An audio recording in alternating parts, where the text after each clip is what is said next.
कुंभ का शाब्दिक अर्थ होता है घड़ा, सुराही, बर्तन। यह वैदिक ग्रंथों में पाया जाता है। इसका अर्थ होता है अक्सर पानी के विषय में। पुरानी कथाओं में अमरता, अमृत के बारे में बताया जाता है कि मेला शब्द का अर्थ होता है किसी भी स्थान पर एक मिलना, एक साथ चलना, सभा में या फिर विशेष रूप से सामुदायिक उत्सव में उपस्थित होना। यह शब्द ऋग्वेद और अन्य प्राचीन हिंदू ग्रंथों में भी पाया जाता है। इस प्रकार से कुंभ मेले का अर्थ होता है अमरत्व का मेला।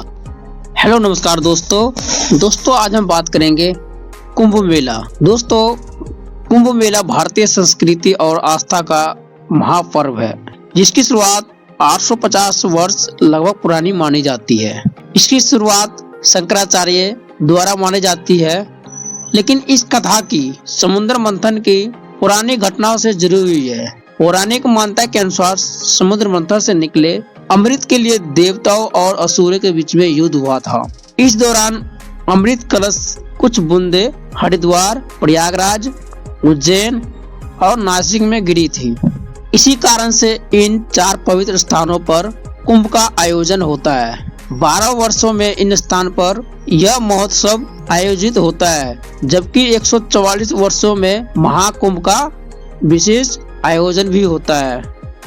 कुंभ मेला भारत के सबसे प्राचीन और महत्वपूर्ण धार्मिक आयोजन में से एक है। इसका उल्लेख कई पौराणिक और ऐतिहासिक ग्रंथों में भी मिलता है। ऐसी मान्यता है कि इसका इतिहास कम से कम 850 वर्षों से भी अधिक पुरानी है।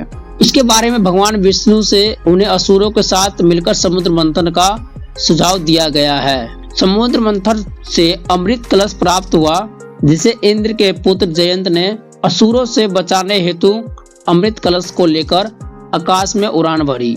इसके दौरान अमृत मान्यता हर वर्ष 144 वर्षों में एक विशेष महाकुंभ का आयोजन होता है। इसे स्वर्गीय कुंभ से भी जुड़कर देखा जाता है। कुंभ मेला सिर्फ धार्मिक नहीं बल्कि सामाजिक दृष्टि से भी बेहद महत्वपूर्ण माना जाता है। यह लोगों को एकजुटता करता है और भारतीय संस्कृति विविध रंगों में प्रदर्शित करता है।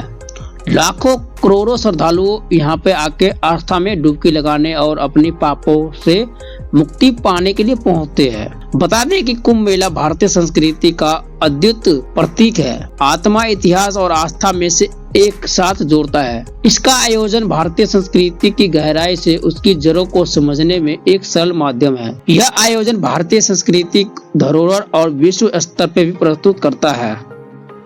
महाकुंभ करोड़ों श्रद्धालुओं की आस्था का प्रतीक है। महाकुंभ सिर्फ एक मेला ही नहीं बल्कि यह आस्था, परंपरा और हिंदू संस्कृति का संगम है। श्रद्धालुओं के लिए एक पवित्र स्थल और एक एहसास है जिसका इंतजार सभी श्रद्धालुओं को बेसब्री से रहता है। इस साल 13 जनवरी से लगने जा रहा है महाकुंभ का मेला कई मायनों में बेहद खास होने वाला है। इस बार 144 साल बाद पूर्ण महाकुंभ लग रहा है। सरल शब्दों में समझे तो 12 साल लगातार 12 वर्षों तक लगने के बाद पूर्ण महाकुंभ लगता है, जो 144 वर्ष के बाद साल में आता है। महाकुंभ का आयोजन इस बार प्रयागराज में हो रहा है।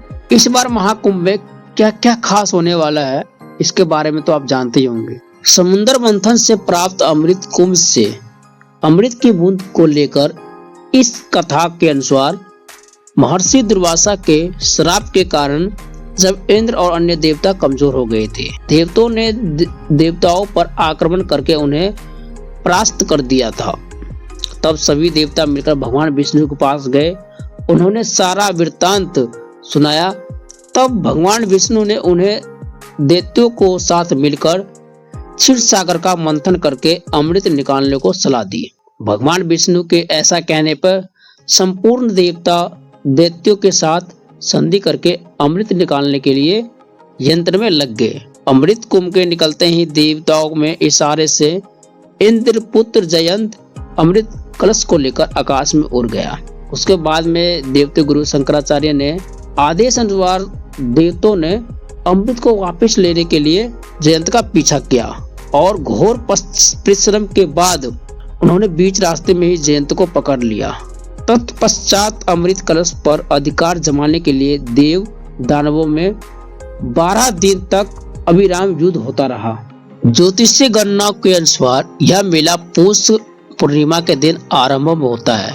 मकर संक्रांति इसका विशेषण ज्योतिषीय पर्व होता है। जब सूर्य चंद्रमा वृश्चिक राशि में और बृहस्पति मेष राशि में प्रवेश करते हैं तो मकर संक्रांति होने वाला इस योग को कुंभ स्नान योग कहते हैं और इस दिन विशेष मंगलाकारी माना जाता है, क्योंकि ऐसा माना जाता है कि इस दिन पृथ्वी से उच्च लोकों द्वारा इस दिन खुले रहते हैं और इस प्रकार से इस दिन स्नान करने से आत्मा को उच्च लोकों की प्राप्ति होती है। यहाँ स्नान करना साक्षात स्वर्ग दर्शन माना जाता है। उस समय चंद्रमा ने घट में प्रवेशन होने से, सूर्य ने घट फूटने से, गुरु ने दैत्यों को अपहरण से एवं शनि देव ने देवेंद्र के भय से घट की रक्षा की। कलह शांत करने के लिए भगवान ने मोहिनी के रूप धारण करके यथाधिकार सबको अमृत बांटकर पिला दिया गया। इस प्रकार से देव दानव युद्ध का अंत किया और अमृत प्राप्ति के लिए देव दानवों ने परस्पर 12 दिन तक निरंतर युद्ध होता रहा। देवताओं के 12 दिन के बाद मनुष्य 12 वर्ष के तुल्य होते हैं, अतः एवं कुंभ भी 12 वर्ष के होते हैं। इनमें से 4 कुंभ पृथ्वी पर होते हैं और शेष 8 कुंभ देवलोक में होते हैं, जिन्हें देवगण भी प्राप्त कर सकते हैं। मनुष्य की वही पहुंच नहीं सकी है जिस समय में चंद्रादिकों ने कलश की रक्षा की थी। उस समय की वर्तमान राशियों पर रक्षा करने वाले चंद्र सूर्यादिक ग्रह जब आते हैं तो उस समय कुंभ का योग होता है, अर्थात जिस राशि पर सूर्य चंद्रमा बृहस्पति का संयोग होता है उसी वर्ष उसी राशि योग में जहां जहां अमृत की बूंद गिरी वहां कुंभ का पर्व होता है।